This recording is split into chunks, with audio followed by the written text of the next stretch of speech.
सांग मैंने नमस्कार जय जगन्नाथ आपण समस्त को आज गोटे नुआ प्रेस ब्लॉग को स्वागत। फास्ट ऑफ ऑल मो तरफ मो पूरा परिवार तरफ आपण समस्त को महाशिवरात्रि अनेक अनेक शुभेच्छा और शुभकामना। आज आम बाहर चल पुरातन शिव मंदिर बाबा अखंडलमणि दर्शन पर फाइनाली आम आसी पहुँची जाइए बाबा अखंडलमणि मंदिर में।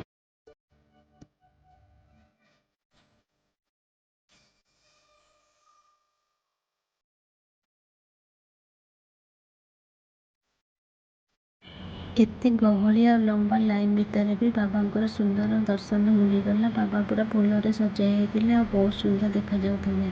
दर्शन पर बेला परिक्रमा करूँ ता सहित प्रभु सन्निधि हनुमान समेत माँ बुढ़ी ठाकुराणी दर्शन भी करूँ।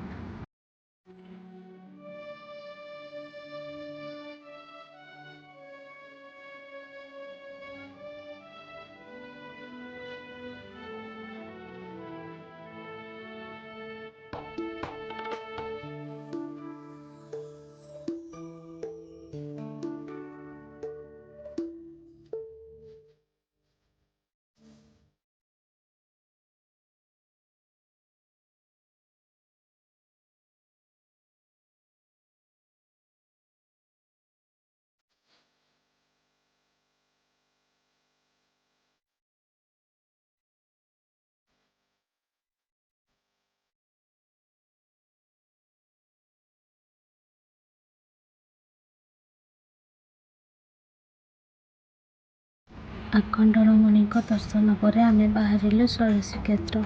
सेठी पहुँची प्रथम वृषभ को मुंडिया मारी बाबा दर्शन कलु। दीप जाली माँ को दर्शन भी करनेलु।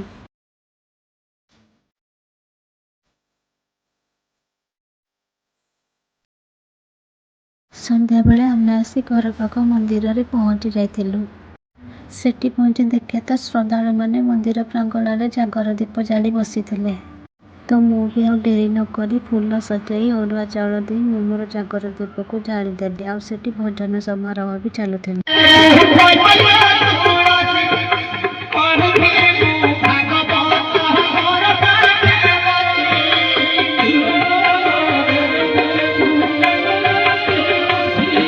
बाबा समस्त पूजा आरती सरला पर फाइनाली महादीप उठार समय आसीगला।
महादीप उठिला पर आम आउ थे बाबा दर्शन करूँ। सेठी पादुका पाइलु। शेष में प्रसाद सेवन कर घर को फेरिलु।